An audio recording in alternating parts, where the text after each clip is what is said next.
Minha amiga, meu amigo, o blog da cidadania está chegando ao 500 mil de inscritos.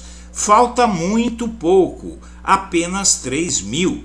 Ajude-nos a chegar lá, se inscrevendo no canal, deixando seu like e compartilhando os nossos vídeos. A democracia agradece e nós também. Bom dia, senhoras e senhores. Hoje é 23 de outubro de 2023. São 8 horas da manhã.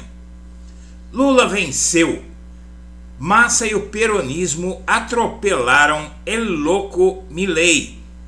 Na verdade, essa matéria reflete basicamente a tática que Lula ensinou à massa e o monitoramento que o staff político do governo brasileiro, na verdade não do governo, mas do grupo que está no governo brasileiro, ajudou Sérgio Massa a vencer Javier Milei e, ao mesmo tempo, vencer Bolsonaro. A vitória de Massa na Argentina é a vitória de Lula contra Bolsonaro de novo. Na verdade, o Lula venceu, apostou todas as suas fichas na vitória do candidato peronista do governo de Alberto Fernandes e de Cristina Kirchner e ganhou o primeiro turno. Sérgio Massa, ministro da Economia, vai disputar o segundo turno no domingo com Milei, no domingo dia 19 de novembro, com Milei, o deputado conhecido como El Louco, líder de uma coalizão de extrema-direita que chega a parecer pior do que a nossa. Na verdade, o El Louco, ele é um professor universitário mequetrefe que fazia análises políticas em pequenos programas de TV de pequenas emissoras ou em lives na internet, e um sujeito que nunca foi levado a sério lá na Argentina, como aconteceu com Bolsonaro no Brasil. O que é que acontece com Milei? Se não fosse Lula entrar nessa jogada, inclusive colocando o peso do Brasil nessa disputa, o Milei poderia ter vencido assim como Bolsonaro venceu. Veja que aqui em 2018 o Haddad tentou vencer o Bolsonaro e não conseguiu, mas faltou um apoio de peso como está dando o Brasil ao Massa na Argentina. E Bolsonaro ajudou a derrotar Milei abraçando, se aproximando muito dele, e isso assustou os argentinos. Personagens próximos a Bolsonaro agitaram as redes e marcaram presença em Buenos Aires, esperançosos na vitória do ultradireitista. Aqui você vê, por exemplo, o Eduardo Bolsonaro, durante a votação, passando vergonha na rede de TV C5N, em que ele defendeu o uso de armas. E enquanto ele falava ao repórter, pregando as vantagens de Argentina liberar as armas, como fez Bolsonaro aqui, o comentarista do programa diz: olha, esse tipo de gente que estão colocando aqui no Brasil, aqui na Argentina. E detonou, porque a Argentina é um país em que eu digo para você, minha amiga, meu amigo, que eu tenho muita dúvida que possa sequer dar uma boa votação para o Massa no segundo turno. Loucos tem em qualquer lugar, né? Elegeram Trump nos Estados Unidos, mas o povo argentino é muito mais politizado que o nosso, enfrentou uma ditadura de extrema direita muito pior que a brasileira, e o Massa, ele comete um grande erro. Veja, os bolsonaristas escolhem perder mais uma, desta vez na Argentina. E aqui essa matéria resume algo que eu vinha dizendo desde ontem. Você deve ter visto que umas 3 horas antes do resultado da eleição na Argentina, o blog da cidadania publicou uma matéria dizendo que o Milei não ia vencer o primeiro turno. né, que ele seria derrotado no primeiro turno. Ele vai disputar o segundo turno, mas no primeiro ele foi derrotado e todas as pesquisas diziam que ele ia vencer o primeiro turno, não a eleição, porque as pesquisas apontavam para segundo turno, mas tem algumas coisas que derrotaram o Milei, e uma delas é, por exemplo, a questão da dolarização.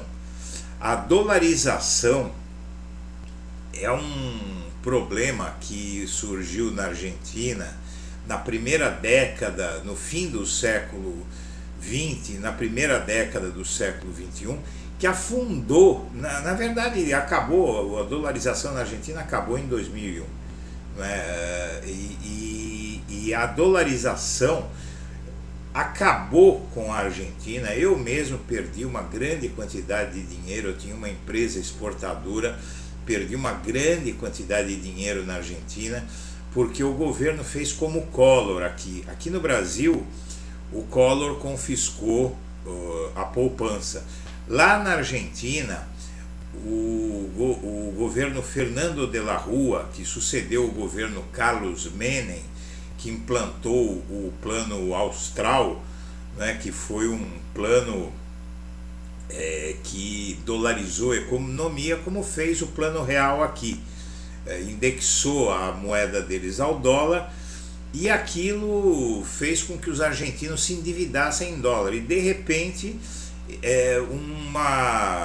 um processo que eles chamaram de corralito, quer dizer, curralzinho, eles prenderam os dólares num curral, eles confiscaram os dólares de todo mundo, o país entrou numa crise miserável, e graças à dolarização, transformar tudo, indexar tudo ao dólar, então os preços eram em dólar, a grosso modo, assim. Então com isso as pessoas, e aí o juro era baratinho, tal, as pessoas começaram a comprar carro em dólar, casa em dólar, comprar tudo em dólar, e de repente eles desvalorizam o dólar, e o cara que devia 20 mil pesos igualados ao dólar em um carro, por exemplo, passou a dever 50 mil do dia para a noite. Então o Bolsonaro e o Lula ajudaram a derrotar o Milei na Argentina, apesar de Bolsonaro e Milei serem aliados, estarem planejando uma aliança. Lula derrotou Bolsonaro de novo. Núcleo duro de Bolsonaro vê mérito de Janja em uma área. Os bolsonaristas morrem de medo da Janja porque ela está detonando nas redes sociais e produzindo um forte engajamento a favor do governo. E os bolsonaristas reconhecem, inclusive ela superou a Michele Bolsonaro com o carisma dela, né? Uma pessoa bem carismática, muito culta, muito preparada, então realmente ela tem uma possibilidade aí. Bom, o Lula não é besta de deixar ela falar, né? Ele deixa ela falar porque ele sabe que ela fala e muito bem. Empresa que vendeu blindados à PRF é ligada a Donald Trump. Eu já falei da Combat Armor aí, e ela apareceu forte na CPMI do golpe. A CPI levantou as conexões da PRF sob Bolsonaro.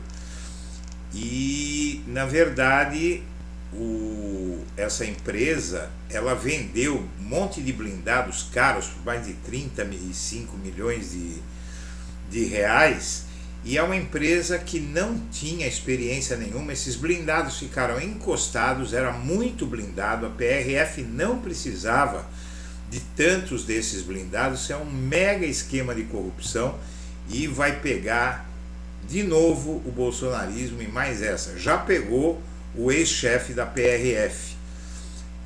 Essa empresa americana de defesa é o maior alvo da investigação aqui no Brasil. Combat Armor Defense vendeu carros blindados para a Polícia Rodoviária Federal. Veículos apresentam problemas como falta de reforço no assoalho e dificuldades em transitar por terrenos inclinados.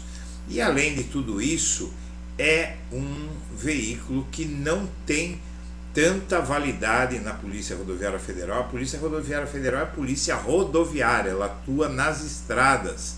ela precisa de carros rápidos, não é? Precisa de radares, precisa de outro tipo de equipamento, e isso é um esquema de corrupção, mais um esquema de corrupção do bolsonarismo.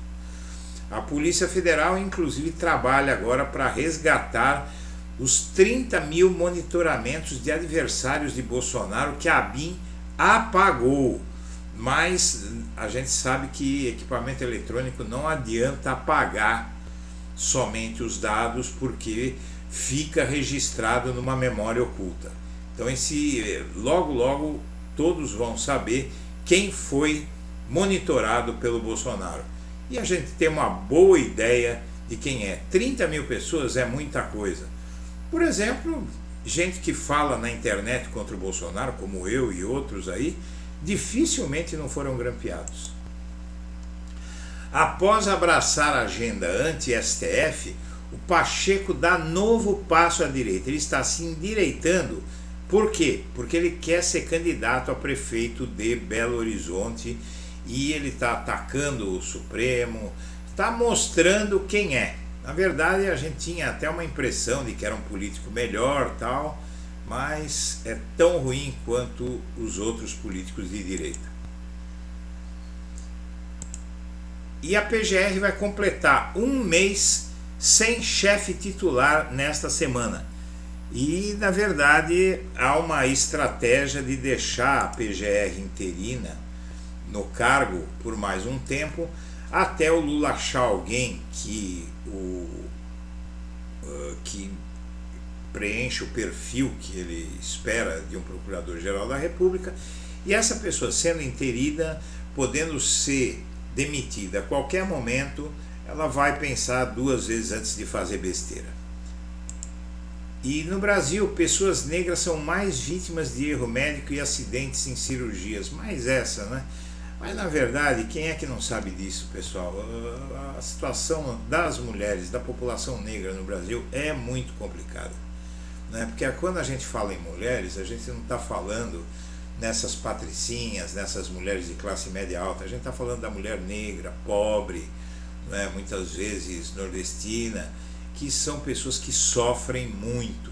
E os negros, sendo negro hoje no Brasil, é muito difícil, porque o bolsonarismo levantou um grande racismo no país.